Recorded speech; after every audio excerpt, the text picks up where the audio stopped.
What Alec Baldwin character would you want to be your doctor? None. Not after this movie, none. I don't think maybe Jack Ryan, and even then, no. Alec Baldwin's almost always kind of an untrustworthy presence. That goes in real life as well. Yeah. Hello, everybody, and welcome back to FilmograFeed. I am your host, Caleb Boatman. Back with me, as always, is Mr. Caleb Coho. We are talking about Aaron Sorkin's sophomore effort, Malice. This film from 1993. This should be an interesting time. Coho, ready to talk about this? Yeah, I guess this movie exists. Yeah, no, I think that the most fair thing to say about this is that this movie exists.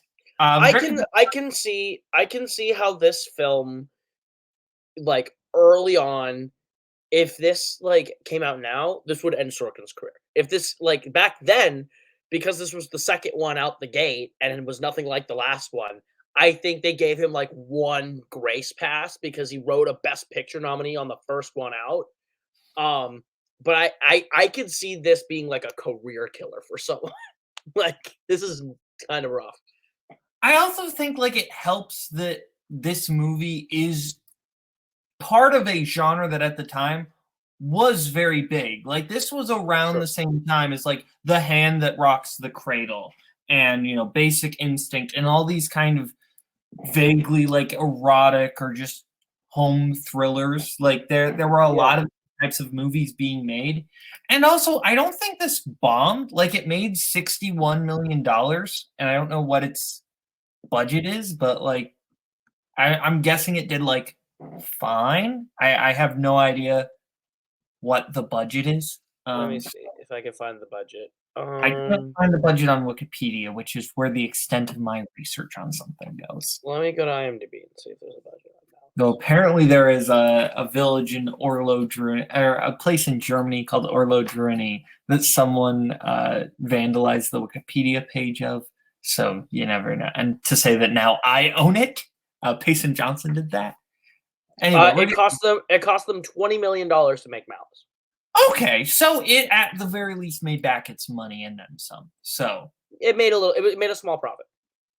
This is absolutely the type of movie that I don't think gets made in now times. Actually, that's not true. We still do get these cheap little. I was gonna say Ben Affleck and Ana de Armas just starred in one. They just did one. You're right. If it came out today, it would be a direct to Netflix or direct to Hulu movie, though. Definitely. I think it would not get into theaters. It would go straight to streaming and not get a theatrical release, and everybody would be like, "This was fine."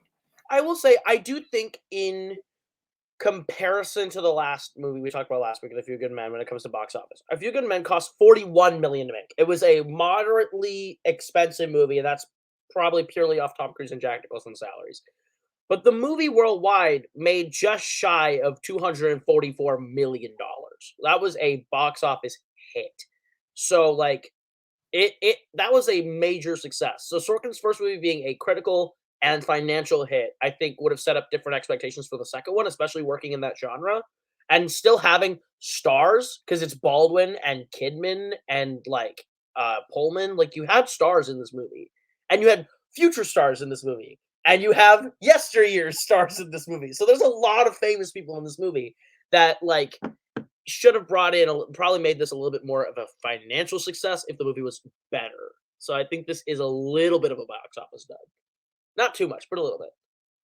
That is fair. Well, anyway, let's actually get into the movie because we haven't even really talked about what this film is about yet.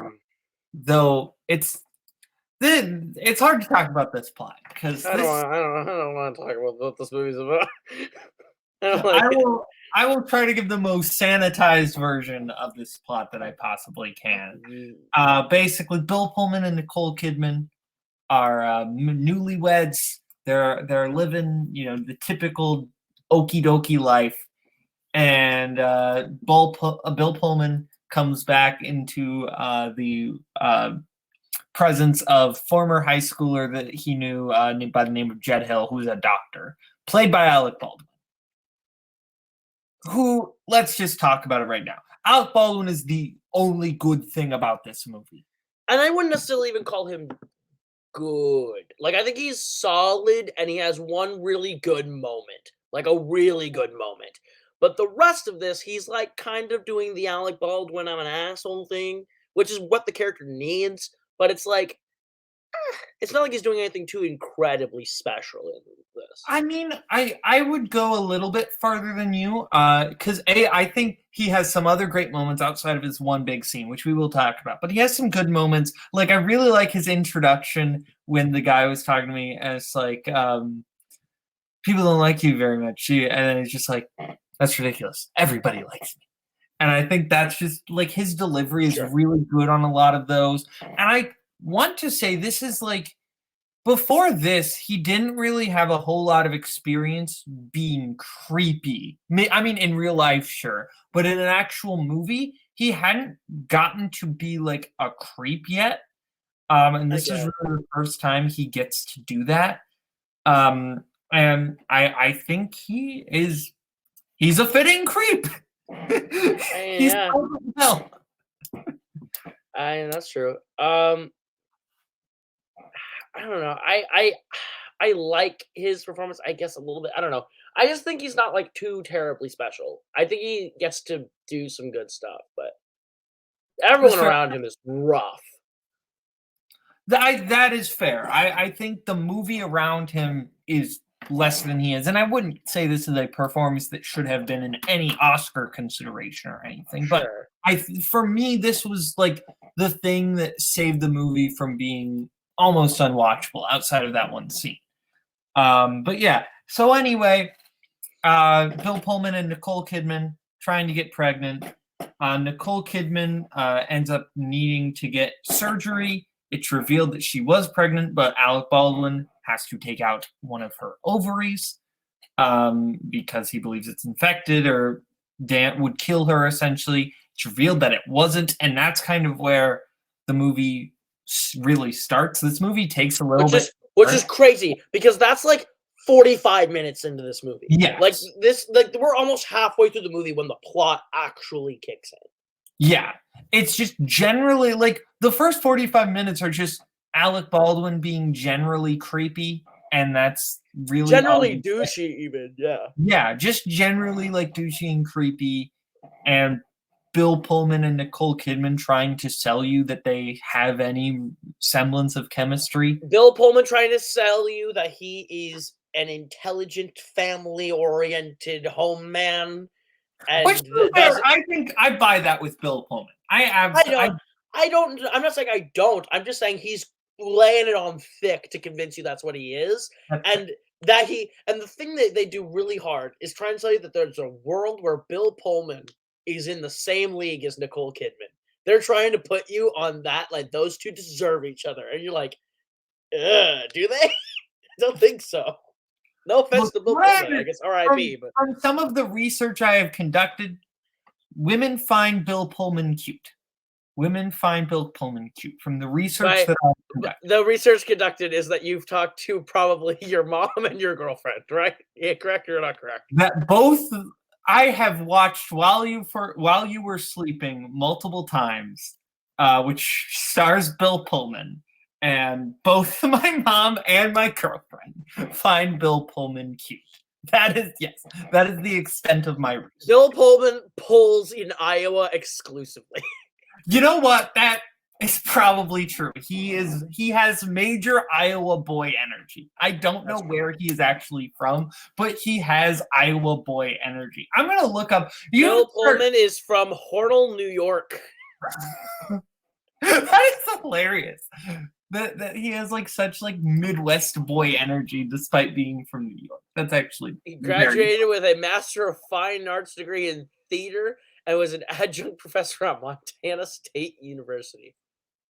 That's kind of funny. You know, it is funny to me the career that Bill Pullman has, because he started basically like he starts in Spaceballs, where he's like doing like a parody of Harrison Ford. Yeah. Where he is like he's trying to be the comedy guy, but he's he's the bland lead in the comedy where everybody else is way funnier than he is. So he gets overshadowed but there. And then his job in Sleepless in Seattle, which comes out the same year as this, is to be overshadowed by Tom Hanks. That is his job in that movie, is to Like, not the only be as attractive as Tom Hanks. the only role Bill Pullman has ever really had where he has been special is Independence Day. It's the only him as the president is like the only real like role he's gotten where that's where he gets to be a great actor. He is charming as heck in While You Were Sleeping. I will say this, that Bill Pullman in While You Were Sleeping is actually very, very charming. Fair. That he is very charming. But yes, I will agree. While You Were Sleeping and Independence Day are the two movies where Bill Pullman gets to be any kind of interesting, including this movie, where in Malice, like, he doesn't even get on the poster, despite the fact that he is the true lead of this movie. He's not even on like the poster, which is hilarious. He's not on the poster. But now it's just because he's not. He's no one's gonna go see the movie over Bill Pullman when the names Alec Baldwin and Nicole Kidman are in the movie. Like, it's honestly, God, if you put like, he's probably third build, but even then, with some of the other names that are in the movie, you'd think he'd be like seventh build in terms of just name. Mm-hmm. But yeah. But anyway, then Alec Baldwin is put in a malpractice suit over this thing, which is where we get the hearing, which is where we get to the best scene in this movie, which is where it is revealed that they have brought in George C. Scott to play, and who plays Alec Baldwin's former mentor, and to essentially give testimony as to why Alec Baldwin is a competent doctor. And it's revealed that in the past, George C. Scott did not hire Alec Baldwin because he says that the character has a God complex. And Alec Baldwin, off the record, delivers a monologue where he essentially says that he is God in that surgery room. And it's incredible. If you want to know where God was, he was in surgery room B at 7:45. Like, it's an incredible monologue. He's really good in that scene. I think we can both agree that this movie is not worth watching. No. That scene is. YouTube that scene. Yes. And it is a great scene. I'm also just very happy that we get to hear George C. Scott deliver some Sorkin dialogue. He's very good in his very limited participation in the movie. Because George C. Scott has never been bad. No. George C. Scott is just one of those actors who, even in just terrible roles, terrible movies, like, he's in some awful, awful movies, George C. Scott is always good. He's always good. Like, Rescuers Down Under. He rides that fucking bomb, baby. Yeah. He rides the bomb. Well, he didn't ride the bomb. I know. But he was in the movie where somebody rode the bomb. He's in the movie. He's the one who was told to stop worrying and love them. Anyway. No, he's the one who says, "Gentlemen, you can't fight in here. This is the war room." Exactly. All the jokes just going. Brr. Yeah. No, he's a doctor who loves very strangely, Bo. Does that help you? I understand. If you don't think I don't understand what movie you're referencing. No, I know you understand the movie. I know that Slim Pickens is the name of the guy that rides the bomb down. Did you know that? Listen, if we want to talk, I think we're losing track of the movie where a doctor loves people very strangely, and that's called Malice.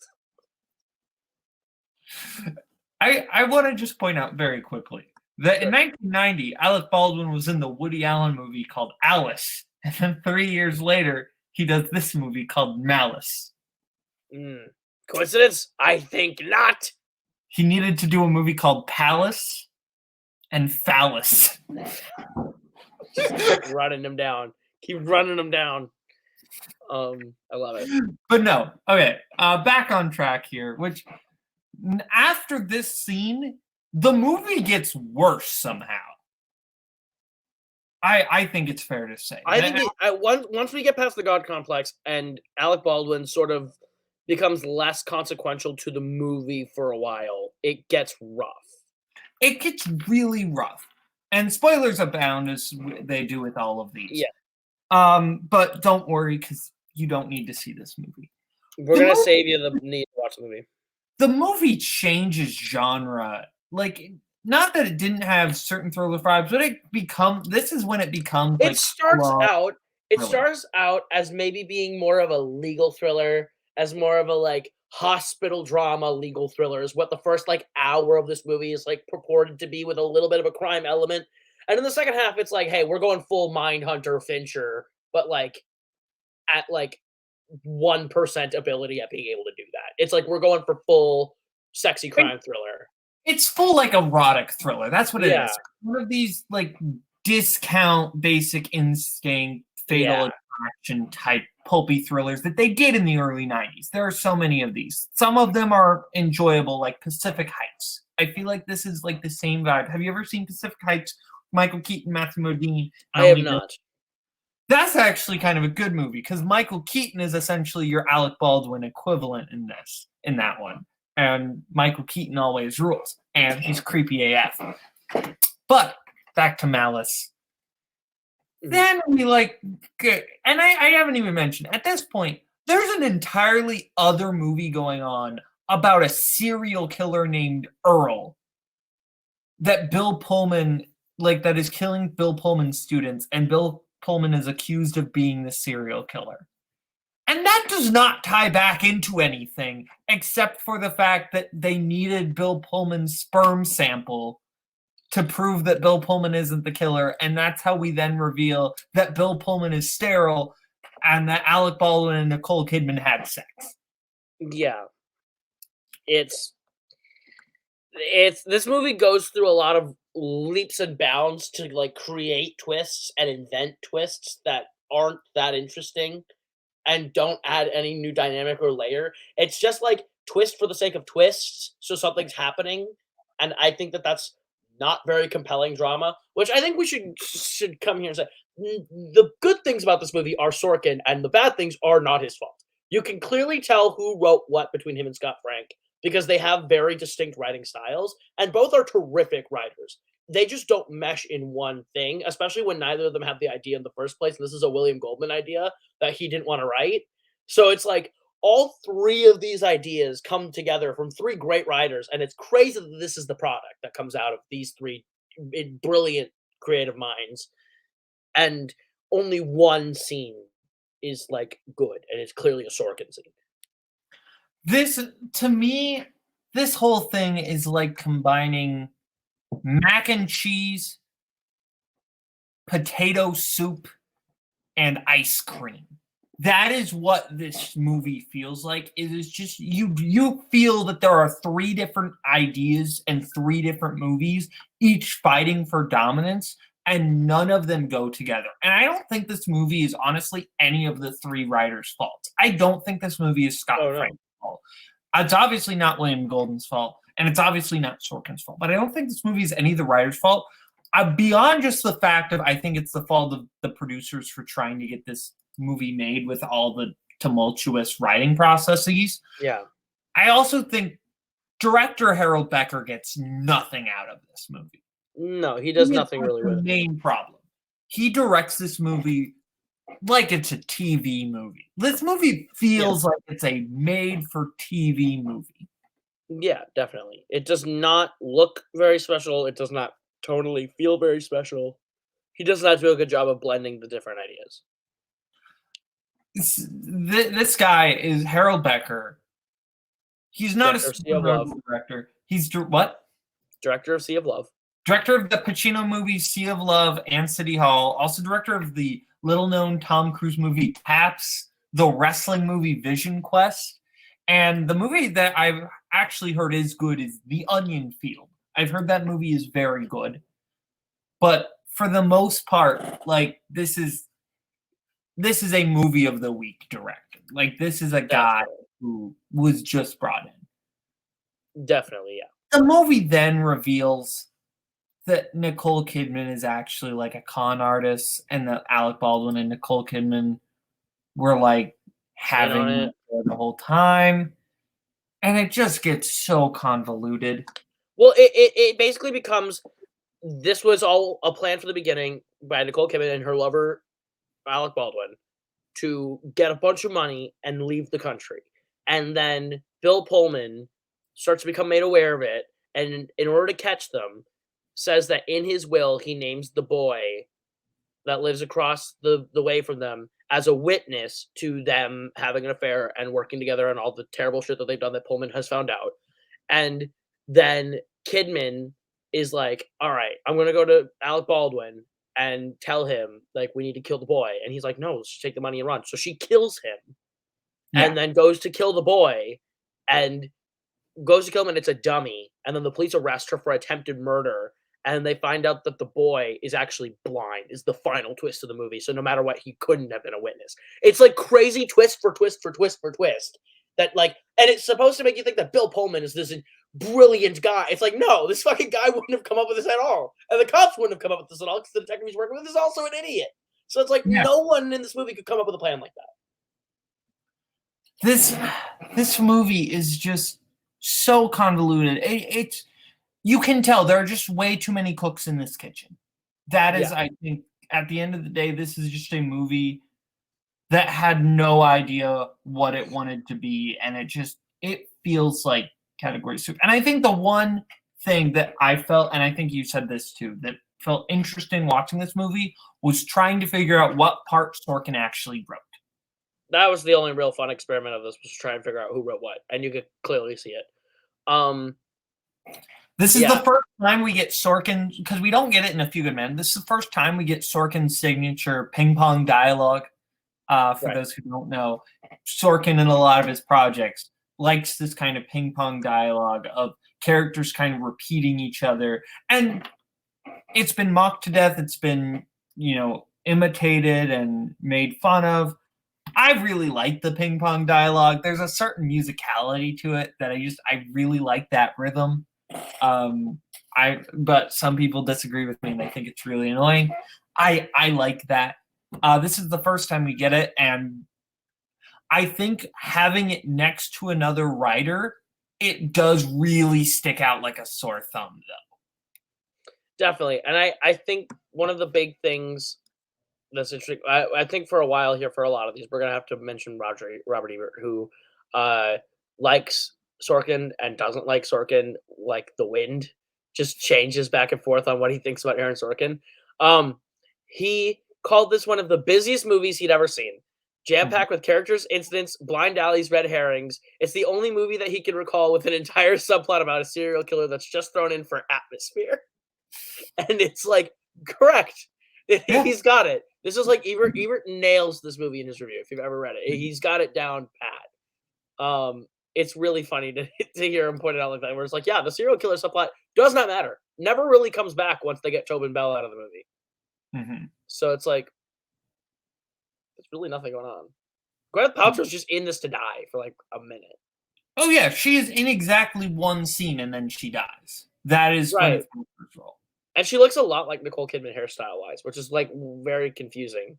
Also, mm-hmm. So you like Gwyneth Paltrow for having that signature like look, and she doesn't have it, so she's almost unrecognizable. Like, not because she's younger and her hair's different, and you're like, you don't realize that's her right away.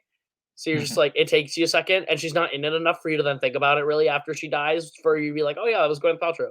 And she's like, she's in it, she's not, and you're like, yeah. The first time I watched it, I went, is Nicole Kidman dead? Did they just kill her? I had to realize that's not Nicole Kidman, that's Gwyneth Paltrow. And this is really, like, that was her fifth movie.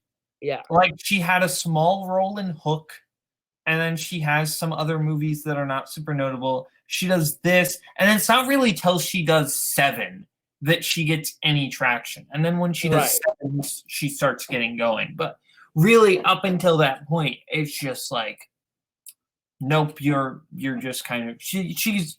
It makes you're just Bruce Paltrow's kid. Yeah, exactly. And we haven't, one other person I want to bring up, because we haven't mentioned the fact that she's in this, and you and I both did not realize that she was in this. Because, like, we remembered the face, but like it doesn't look like her at all. No. Is Anne Bancroft is in this movie. What a waste of Anne Bancroft. Such a waste of Anne Bancroft. Like she's just there. One of her like, last roles, I think, right?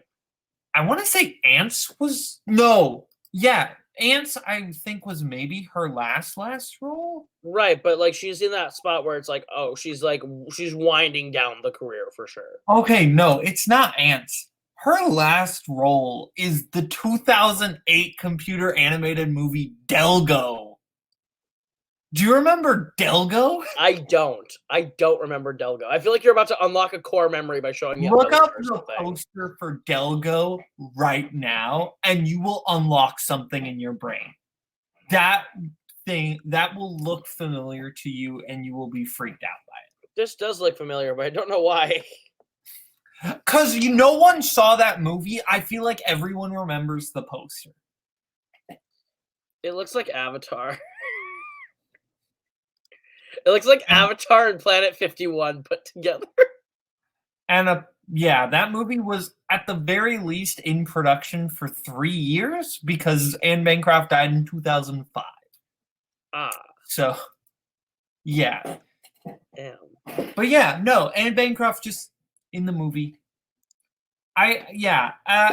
Talk a little bit about the production scenes because I don't think we have anything else more to say about the actual movie. No, so the only real stories there are about the production of this movie is that Sorkin was working on it at the same time as A Few Good Men, and that's why Scott Frank was brought in to do rewrites to like help them with the movie. And then Sorkin came back to be the on-set writer, and they asked him to rewrite a sex scene and make it steamy for Nicole Kidman, and he like refused. He was like, "No, I just did a movie with her husband, and I would not be comfortable writing down what I would like to see her do and then give it to her on paper along with the rest of the crew." Like he's like, that's not what I do. I don't write those. I don't like that. I'm not working on that. And I respect the hell out of that. Yeah. And I think that's sort of the extent of which he disowns Malice. Malice is the only film he's worked on that he's like, oh, this is the only bad thing I've ever been involved with, and I hate it.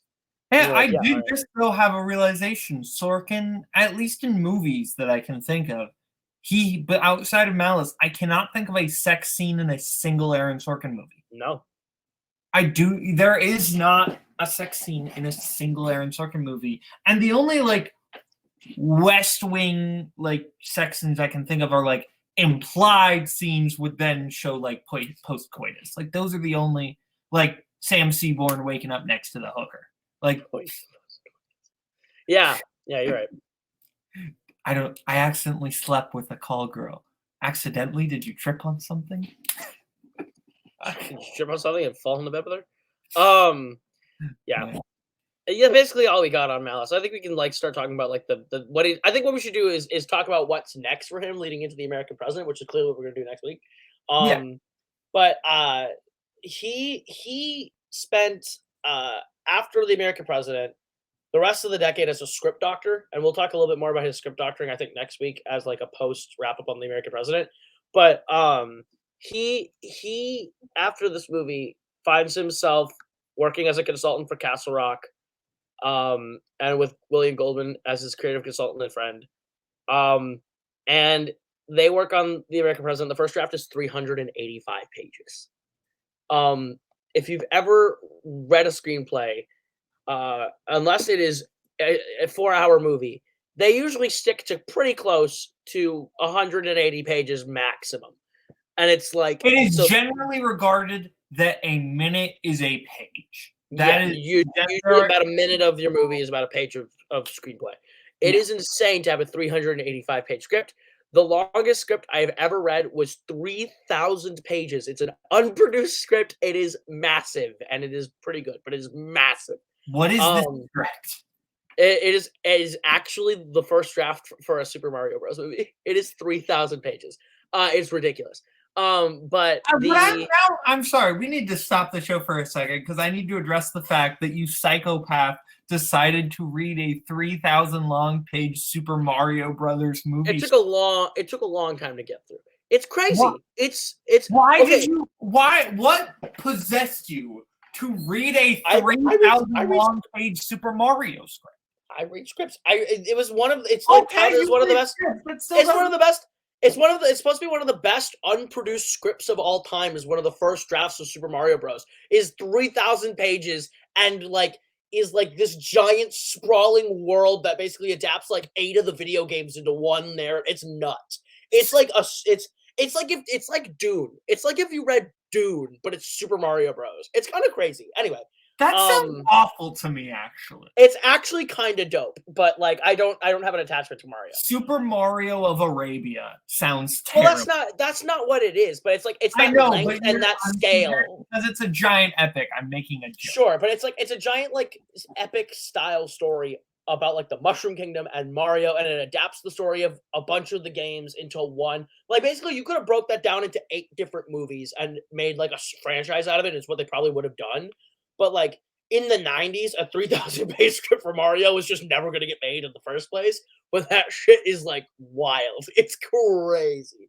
I'll have to see if I can find it inside. I'm just imagining it's the equivalent of the English Patient, and Luigi is just dying in Mario's arms, and he's in a hospital, just telling the whole story of all the Mario games. It's honestly, yeah, you're better off watching some YouTube videos, I guess. I'm sure there's a YouTube video breaking it down somewhere. I don't. But yeah, I don't care. Sorkin gets it cut down to 120, and they move on to making it, and we'll get back to Reiner and the story of the American president next week. But Malice essentially puts him and Castle Rock in a position where he is going to lose his contract with Castle Rock if the next movie is not a massive hit, like A Few Good Men. And the American president is a moderate success financially, and his contract is up, and he becomes a script doctor, where he works on several films, including Enemy of the State, The Rock, and Bulworth, and we'll get into that in the American President episode next week. Malice is not great, and it is pretty definitively, I think, probably the worst movie Sorkin's name is attached to in his career, and I don't think any of the movies that we watch after this are going to be much worse than this. I think this is the only one that I had not seen previously, and there's a reason I had not seen it. More of the story, you don't need to watch Malice if you haven't. Watch that one scene maybe if you're curious. But that is it for today. As said, next week we will be back with The American President. So, thank you for watching. Thank you to my co-host, Coho. I'm Caleb Boatman. Thank you to the video store for allowing us to do this show. Keep on watching movies.